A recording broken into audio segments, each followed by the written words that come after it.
ശബരിമല സ്വർണ്ണപ്പാളി വിവാദത്തിൽ ക്രൈംബ്രാഞ്ച് അന്വേഷണത്തിന് സർക്കാർ ആലോചന. ഉണ്ണികൃഷ്ണൻ പോറ്റിയെക്കുറിച്ച് പോലീസ് രഹസ്യാന്വേഷണ വിഭാഗം അന്വേഷണം ആരംഭിച്ചു. തിരുവനന്തപുരം നടത്തിയ ഭൂമി ഇടപാടുകളുടെ വിവരം ശേഖരിച്ചു തുടങ്ങി. അതിനിടെ വിവാദങ്ങളിൽ സ്പോൺസർ ഉണ്ണികൃഷ്ണൻ പോറ്റിയെ ദേവസ്വം വിജിലൻസ് ഇന്ന് ചോദ്യം ചെയ്യുമെന്നാണ് സൂചന. ഷെബീദ് റാവുത്തർ തിരുവനന്തപുരം വിവരങ്ങളുമായി ചേരുന്നു. ഷെബീദ്, കോടതിയുടെ നിരീക്ഷണത്തിലുള്ള ഒരു സ്ഥലത്ത് ഇത്ര വേഗം ഇങ്ങനെ ഈ സ്വർണ്ണപ്പാളി ചെമ്പുപാളിയാക്കി മാറ്റാൻ കഴിഞ്ഞത് വിസ്മയം എന്നേ പറയാവൂ. മലയാളിയുടെ പ്രതിഭ നമ്മൾ അംഗീകരിച്ചേ പറ്റൂ. Good morning.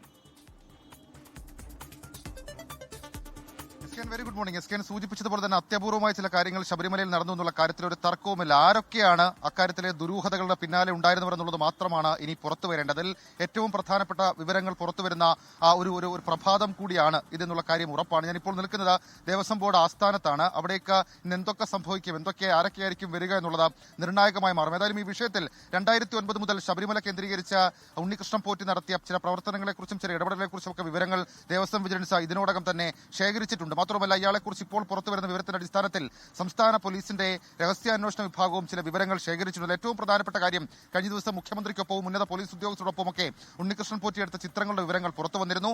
ആ ചിത്രങ്ങളടക്കമുള്ള കാര്യങ്ങൾ സംസ്ഥാനത്തിന് പുറത്തും ചില കാര്യങ്ങൾക്ക് വേണ്ടി ദുരുപയോഗം ചെയ്തു എന്നുള്ളതാണ് രഹസ്യാന്വേഷണ വിഭാഗം കണ്ടെത്തിയിട്ടുള്ളത്. ഇക്കാര്യത്തിൽ വിശദമായ അന്വേഷണം ഉണ്ടാകും എന്നുള്ള സൂചനകൾ പുറത്തു വരുന്നുണ്ട്. നിലവിൽ കോടതിയുടെ പരിഗണനയിലുള്ള കേസാണ്. അതുകൊണ്ട് തന്നെ കോടതിയിൽ ക്രൈംബ്രാഞ്ച് അന്വേഷണം ആവശ്യപ്പെട്ടുകൊണ്ട് ഒരു ക്രൈംബ്രാഞ്ച് അന്വേഷണത്തിലേക്ക് കാര്യങ്ങൾ പോകാൻ സർക്കാർ തലത്തിൽ ആലോചനകൾ നടക്കുന്നു എന്നുള്ളതാണ് ഇപ്പോൾ പുറത്തുവരുന്ന വിവരം. മറ്റൊന്ന്, ഈ ഉണ്ണികൃഷ്ണൻ പോറ്റിയുടെ ആസ്തി വിവരങ്ങൾ ശേഖരിച്ച ഒരു സംഭവമാണ്. അതിൽ ഏറ്റവും പ്രധാനപ്പെട്ട കാര്യം, ഇയാൾ നടത്തിയ ഭൂമി ഇടപാടുകളുടെ വിവരങ്ങളടക്കം രഹസ്യാന്വേഷണ വിഭാഗം ശേഖരിച്ചിട്ടുണ്ട്. 2 മാസത്തിനിടെ 1 കോടി രൂപയുടെ വസ്തു ഇടപാട് ഉണ്ണികൃഷ്ണൻ പോറ്റി നടത്തിയതായി തിരുവനന്തപുരത്ത് തന്നെയാണ് നടത്തിയിട്ടുള്ളത്.